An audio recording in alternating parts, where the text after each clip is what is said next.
yang tertolak. Ya, hijrah yang sesungguhnya tidak diharapkan atau tidak diterima oleh penduduk Taif.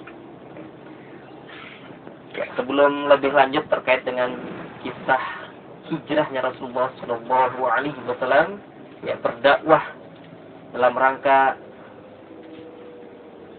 rangka menegakkan lillahi kalimatillah, perjuangkan agama Allah, kita sebutkan dulu tentang Taif ini nih. Taif itu adalah dari kata tawafa yatufu. Tawafa yatufu artinya bertawaf. Jadi tawafa yatufu taifan. Jadi taif ini adalah isim fa'il dari kata dari fi'il tawafa yatufu. Tawaf. Nah, taif ini adalah orang yang tawaf. Kok bisa dikatakan orang yang tawaf? Tempat tawaf apa artinya? Matof. Pelaksanaan tawaf apa arti tawaf? Mengelilingi, ya. Tawafa yatufu taifan atau tawafa yatufu taufan. Ya, jadi orang yang tawaf itu artinya taif. Ya. Kalau tawafnya itu adalah masdar, sedangkan tempat untuk tawaf artinya matof. Nah, kenapa dikatakan taif? Karena saat itu jamaah sekalian, ya, dalam beberapa riwayat ada peristiwa perpindahan tanah.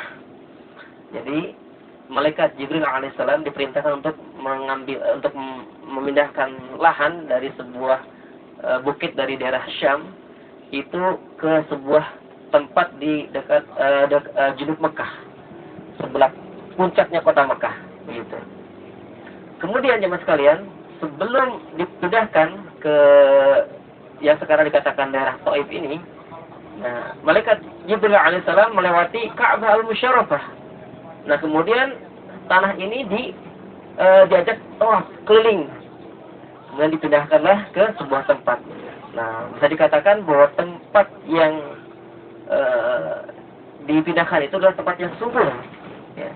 Jadi daerah Syam ini terkenal dengan buah-buahan dan kesuburan tanahnya.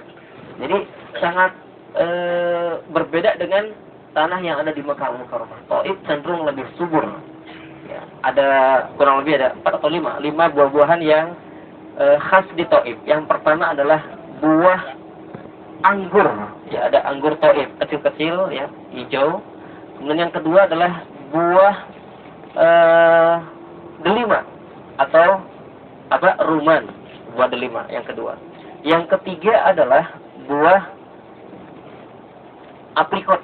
Tahu ya, aprikot. Jarang di Indonesia. Ada ya di Indonesia. Aprikot, ya. Kemudian ada yang tahu lagi? Kemudian yang keempat adalah buah barsyumi. Bukan buah fayumi, bukan. Ya, jadi buah barsyumi itu adalah buah kaktus. Khas sekali ya, Masya Allah, tabarakallah. Buah kaktus. Jadi, jamaah belum tahu kan, nanti kita akan lihat buah kaktus di Taif. Dan berikutnya lagi adalah buah zaitun. Ya, jadi, buah tin, kemudian anggur, delima Taif, yang khas itu. Ini nanti kita bisa lihat di sekitar gerbang Masjid Ibnu Abbas radhiyallahu anhu. Baik, sambil melihat kiri kanan ya, izin samping kanan kita jemaah sekalian, ini adalah Mina. Kita kemarin sudah ziarah Mekah, melihat tempat-tempat masyair, tempat-tempat manasik haji. Nah, ini adalah Mina jemaah sekalian. Samping kiri kita ini adalah tempat lempar jumroh yang seperti jembatan. Ada 4 lantai. Nah, tempat melempar jumroh. Yang pertama, yang samping kanan itu adalah Ula, yang tengah Wusta, yang ketiga adalah Kubra atau Aqabah. Nah, di mana terowongan yang dilalui oleh jamaah haji reguler, persis di depan kita atas nih. Ini ada bukit. Nah, itu adalah terowongan sebetulnya. Itu terowongan apa? Terowongan Mina. Nah, tempat tragedi Mina sebelah kanan jemaah sekalian. Tadi ada tragedi Mina tahun 2015 dan tahun 2000 berapa ya? Jemaah yang dirahmati Allah Subhanahu wa taala, kita akan melalui satu rute, ya, namanya rute Sail Kabir. Jadi menuju ke Taif ada dua rute. Yang pertama rute Hada, ya, atau jalan Hada, Torik Hada, puncak Hada. Jalannya mirip dengan obat nyamuk, ya, muter-muter, ya. Sip, kelok 9, persis gitu. Jadi jalannya Masya Allah tebing. Tapi meskipun tebing, tetap dua jalur. Itu hebatnya pemerintah Saudi Arabia. Kalau kita ke puncak kan, kalau nggak salah, satu jalur, ya kan? Agak ngeri juga tuh. Makanya, alhamdulillah, nasallallahu salamah wal afiyah, banyak yang tergelincir karena udah curam satu arah gitu kan. Nah, kalau di sini meskipun jalannya curam terus berkelok-kelok, tapi tetap dua jalur. Nah, bagaimana dengan jalur bus?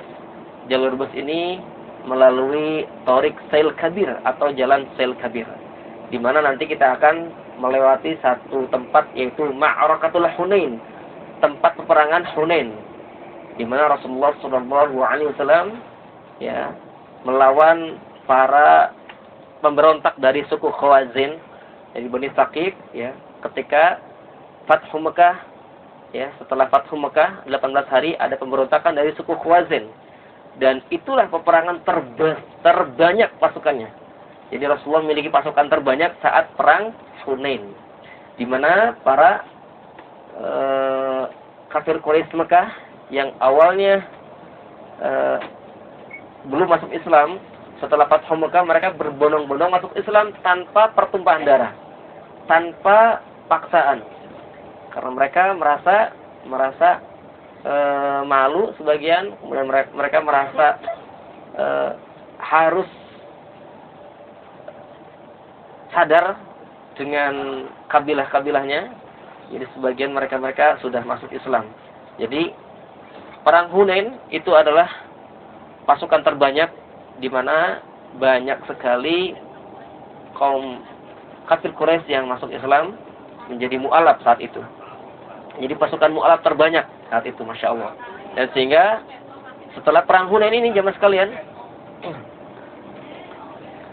ya, dimenangkan oleh pasukan Rasulullah SAW, dan Rasulullah membagikan harta rampasannya di sebuah tempat namanya Ji'ranah.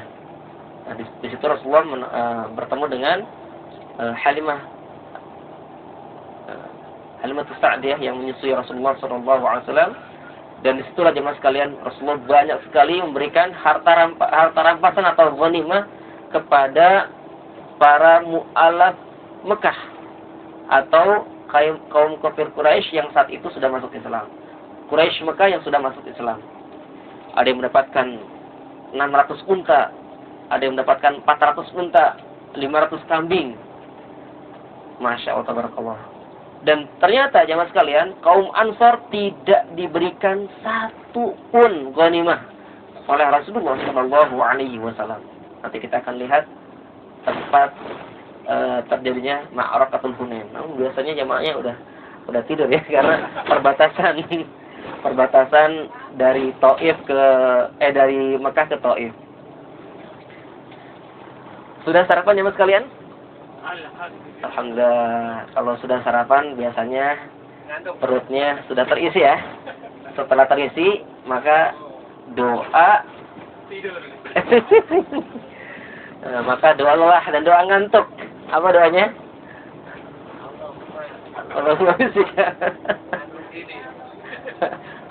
Allahumma ngantukin. Allahumma kenawa. Lillahi ta'ala.